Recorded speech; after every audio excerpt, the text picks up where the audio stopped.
जय हिंद दोस्तों, रक्षी खन्ना के चैनल में आपका स्वागत है। दोस्तों आज के इस वीडियो में मैं आपको कुछ जानकारियां दूंगा, जैसे कि आप पीछे बोर्ड पे देख रहे हैं। वीडियो में आगे बढ़ने से पहले एक छोटी सी अपील कर रहा हूं, अगर आप पहली बार मेरा चैनल देख रहे हैं या फिर ये वीडियो देख रहे हैं तो आप मेरे चैनल सब्सक्राइब भी कर सकते हैं, जिसका नाम है रक्षित खन्ना, क्योंकि ऐसी जानकारियां, ऑथेंटिक जानकारियां आपको मिलती रहती है इस चैनल के माध्यम से। चलते हैं दोस्तों, आगे बढ़ते हैं। सबसे पहली जानकारी, एएफटी में मेरी वकीलों से बात हुई, पेंशनर्स के केस एडमिट हो रहे हैं कम्यूटेशन पे। दोस्तों जैसा आपको पता है, मैं आपके वेलफेयर के लिए वकीलों से बात करता रहता हूं जो एएफटी के वकील हैं। वकीलों ने बताया कि पेंशनर्स के केस एडमिट हो रहे हैं कम्यूटेशन के, यानी कुछ पेंशनर्स हैं जो अपनी रिकवरी बंद कराना चाहते हैं, जो उनकी पेंशन में से हो रही है कम्यूटेशन की। और दोस्तों इन पेंशनर्स को 10 से 11 साल कंप्लीट हो गए, तो दोस्तों अपनी रिकवरी बंद कराने के लिए पेंशनर्स कोर्ट केस कर रहे हैं और पेंशनर्स के जो केस हैं वो एडमिट हो रहे हैं एएफटी में। तो दोस्तों अगर आपको भी कोर्ट केस करना है, अगर आप भी रिकवरी बंद कराना चाहते हैं कम्यूटेशन की, अगर आपको भी 10 से 11 साल हो गए तो आप हमसे कांटेक्ट कर सकते हैं। जी हाँ दोस्तों, आपकी रिकवरी भी बंद हो जाएगी और जो पीरियड है 15 साल का वो भी हम कम करवा देंगे। तो केस एडमिट हो रहे हैं एएफटी में। जी हाँ दोस्तों, चलते अगली जानकारी की तरफ। आज 30 नवंबर, अभी तक अक्टूबर का एआईसीपीएन का आंकड़ा नहीं आया है। दिसंबर के पहले हफ्ते, दूसरे हफ्ते या फिर तीसरे हफ्ते तक मिलेगा। दोस्तों अक्टूबर का एआईसीपीएन का कंज्यूमर प्राइस इंडेक्स का आंकड़ा आना था 29 नवंबर को, कल की डेट में आना था, लेकिन दोस्तों आज 30 नवंबर हो गई है, अभी तक अक्टूबर का एआईसीपीएन का आंकड़ा हमें नहीं मिला है श्रम ब्यूरो की साइट पे, लेबर ब्यूरो की साइट पे। तो दोस्तों इसमें थोड़ा सा यहाँ पे टाइम लगेगा। जी हाँ दोस्तों, अक्टूबर का एआईसीपीएन का आंकड़ा हमें दिसंबर के पहले हफ्ते, दूसरे हफ्ते या फिर तीसरे हफ्ते तक मिल पाएगा और तब हमें पता लगेगा कि जनवरी 2025 से कितना परसेंट आपका डीएडीआर होगा। हालांकि दोस्तों अभी सिर्फ अक्टूबर का हमें देखने को मिलेगा, अभी नवंबर का आना बाकी है, दिसंबर का आना बाकी है। जब दिसंबर का आंकड़ा आ जाएगा तभी हमें पूरा फाइनल पता लगेगा कि जनवरी 2025 से कितना परसेंट आपका डीएडीआर होगा। जी हाँ दोस्तों अगर आप मेरे से जानना चाहें कितना परसेंट होगा तो दोस्तों मैं आपको बता रहा हूं, या तो 55% या फिर 56%। जी हाँ दोस्तों, क्योंकि दोस्तों महीने के जो आंकड़े आ रहे हैं उसमें महंगाई तो बढ़ रही है, लेकिन दोस्तों आपका डीएडीआर एआईसीपीएन के आंकड़ों पे कैलकुलेट होगा, तो उसके हिसाब से आपका जो डीएडीआर बढ़ रहा है जनवरी 2025 से, वो बढ़ रहा है या तो 2% या फिर 3%। जी हाँ दोस्तों अभी जैसे 53% है, तो या तो 55% होगा या फिर 56% होगा। सोशल मीडिया पे बताया जा रहा है 5%, 6%, 4% की बढ़ोतरी होगी। नहीं दोस्तों, इस बार जनवरी 2025 से बढ़ने वाला जो डीएडीआर है वो 55% या फिर 56% होगा। इस बार आपकी 4% की बढ़ोतरी नहीं हो रही है। जी हाँ दोस्तों, जब आंकड़े आ जाएंगे तो आप खुद ही देख लीजिएगा। चलते अगली जानकारी की तरफ। मेरी स्पर्श के नोडल अधिकारी से बात हुई, उन्होंने कहा अभी कुछ स्पर्श के पेंशनर्स के ओआरओपी 3 के पीपीओ नहीं बने हैं। दोस्तों जैसा आपको पता है, आपके वेलफेयर के लिए मैं कहीं भी बात कर लेता हूं, चाहे वो अधिकारी हो, चाहे वो पीसीडीए में कोई बैठा कोई कर्नल हो, चाहे वो भारत सरकार हो। जी हाँ दोस्तों, आपके वेलफेयर के लिए मैं कहीं भी बात करता हूं। तो दोस्तों मैंने बात करी स्पर्श के नोडल अधिकारी से। जी हाँ दोस्तों, तो इन्होंने मुझे बताया कि कुछ पेंशनर्स के अभी ओआरओपी 3 के पीपीओ जारी नहीं हुए, जो स्पर्श के पेंशनर है। और कुछ स्पर्श के पेंशनर कह भी रहते कि सर हमें अभी तक ओआरओपी 3 का एरियर नहीं मिला और ना ही हमारी पेंशन बढ़ी है, वो इस वजह से क्योंकि आपके ओआरओपी 3 के पीपीओ अभी तक जारी नहीं हुए।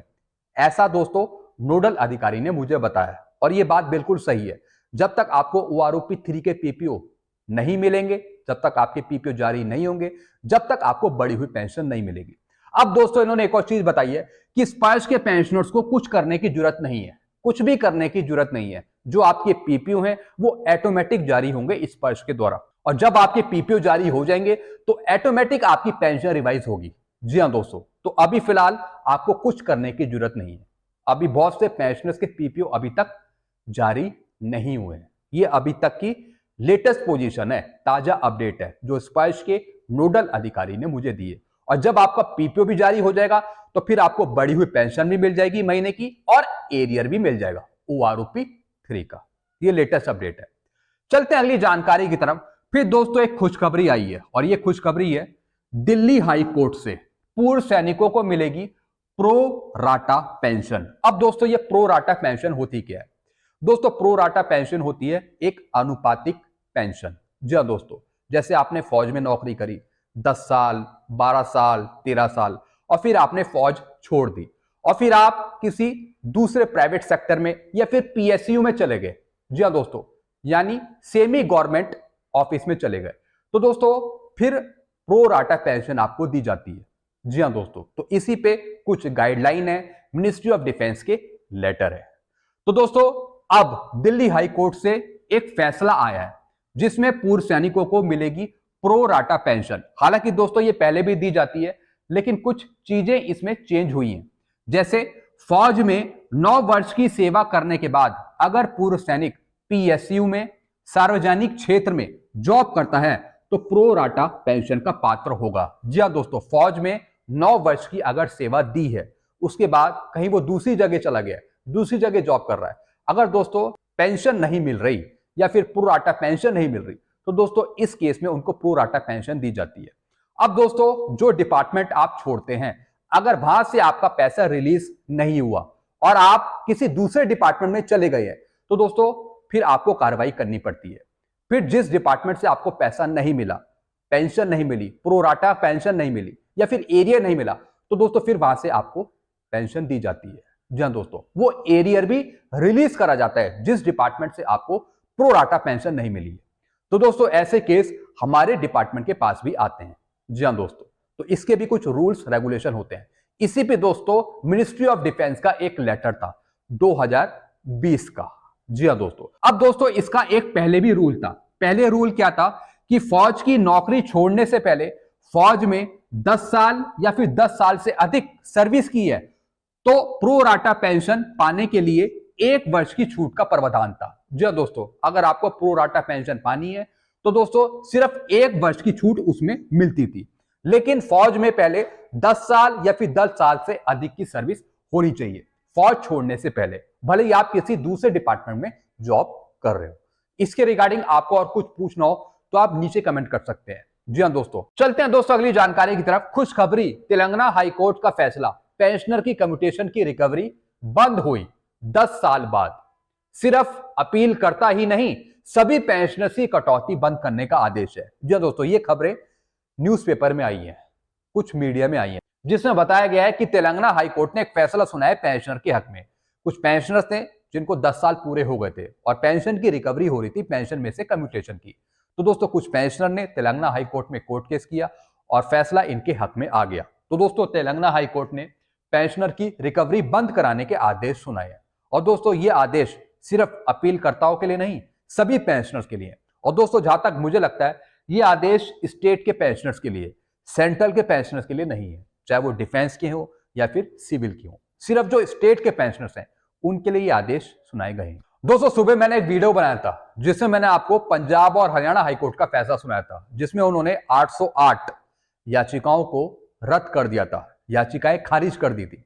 तो दोस्तों कोर्ट भी अलग अलग फैसले सुनाती है। कुछ कोर्ट पेंशनर के फेवर में फैसले सुनाती है, कुछ कोर्ट पेंशनर के फेवर में फैसले नहीं सुनाती। वो अपने ही रूल अप्लाई करती है या फिर वो भारत सरकार पे टाल देती है कि हम भारत सरकार के कामों में हस्तक्षेप नहीं कर सकते, ये भारत सरकार का मैटर है, भारत सरकार ही जाने, हम कुछ नहीं कर सकते। कुछ कोर्ट ऐसा करती है और कुछ कोर्ट लताड़ लगाती हैं सरकार पे कि भैया 15 साल का पीरियड क्यों रखा है, इसकी मामले की जांच करी जाए, इस मामले को देखा जाए। तो दोस्तों कुछ कोर्ट हावी होती हैं सरकार पे और कुछ कोर्ट दबी रह जाती हैं, डरती हैं सरकार से। अब दोस्तों कोर्ट है, क्या उसकी मंशा है वो कोर्ट ही जाने। तो दोस्तों ये अच्छा फैसला है तेलंगाना हाईकोर्ट का। सेंट्रल पे ये अप्लाई नहीं है, सेंट्रल पे ये अप्लाई नहीं होगा, ये स्टेट का होगा। जी हाँ दोस्तों, तो दोस्तों बस यही जानकारी थी जो मैंने आपको समझाई है। आई होप सारी जानकारी आप अच्छे से समझ गए होंगे। वीडियो आपको अच्छा लगता है वीडियो को लाइक करें, इस चैनल को आप सब्सक्राइब कर सकते हैं जिसका नाम है Rakshit Khanna. Thank you so much.